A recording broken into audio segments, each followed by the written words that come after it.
I remember So when we met in San Francisco, it was a packed room. I And remember standing room only. I yeah. remember that. Oh my gosh. Yes. And the San Jose one, too, very beautiful location with the glass and everything. I remember. So let me ask you a question with the COVID world.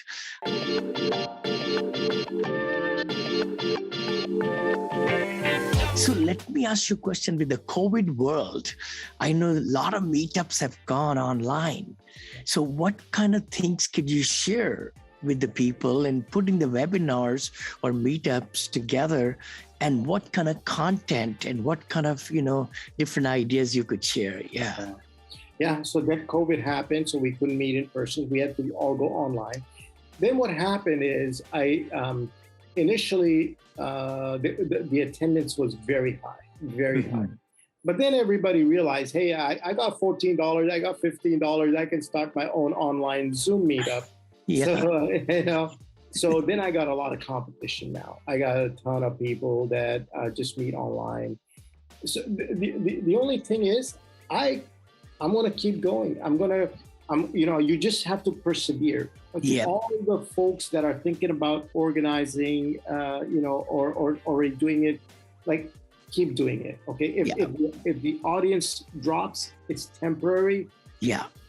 The main thing, Vinney, about my meetups, I would say, was there was not a lot of pitching. Okay. There was not a lot of, come and learn about, X, Y, and Z, and then I'm going to sell you a course, or I'm going to get you into one of my no.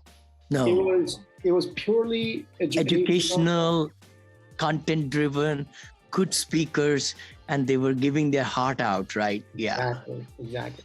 Now, sometimes if people wanted to follow up with them and talk about investing in their deals, or they wanted to, buy a course later on, that's different. But we never started with that agenda. The agenda was always education and networking. Perfect. So I always put these speakers ahead. They were the stars of the meetup show, right? It wasn't me. It wasn't about me. It was about my speakers. And so people really, appreciated that. And so that's, I would say, if you're organizing a meetup, it should be about your speaker and about your attendees. It shouldn't be about, you as the organizer. You're just, you should be sort of, behind the scenes. Like, of course, people will recognize you because you are the organizer. But self-promotion is not something that I'm big into. But other than that, Vinney, I would say invite different, have a variety of speakers. Don't bring the same type of content over and over again, because people get tired of that. Bring, like, hey, you're there for apartment syndication. I got maybe somebody who does, self-storage, another person who does, hard money lending, maybe how to do land trust, maybe, and then, eviction attorneys and estate planning attorneys, and, so I just mix it up. I love it. Yeah. Totally. And, then your clients are getting so much more knowledge about all different perspectives rather than just one myopic view of the, definitely. And then also, once you are finding the kind of quality of people who are coming there, getting feedback from them, opinion, I'm sure you did surveys, I remember, and they brought up, what topics they want you to kind of, bring the subject matter and everything, right? Like there. How about branding? Let's talk about that a little bit. I know you have branded yourself very strongly in Bay Area. Now, how are you branding yourself there in Florida?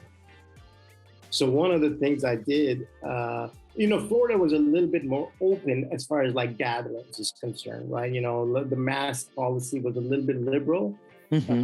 So I came here 10 months ago, and like within 2 months or 3 months, I had found a venue, a beautiful restaurant on the marina. and they said, hey, come in, we'll offer you happy hour pricing, Sure. and bring your friends, and you hang out. So what happened was I started a meetup, and in Fort Lauderdale, and then and sure enough, people started showing up. Nice. And I'm running into the same problem, Vinney. I have an event for this Thursday. The venue can only hold about 25 people. Sure. I've got 70 people registered. Oh my gosh! Wow! I'm gonna be. Gonna look for another place now. Gonna look for another place. Yeah, I'm a, just like you, Vinney. I'm a networker. Like Sure. I enjoy networking. Yes, I love it. And I know you do too. Totally.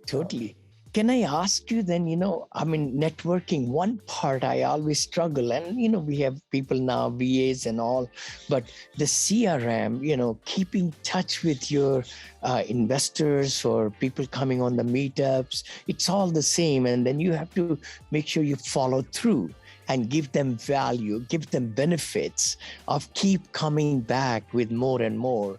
So what tools have you used in the past, to reach your clients or investors and people?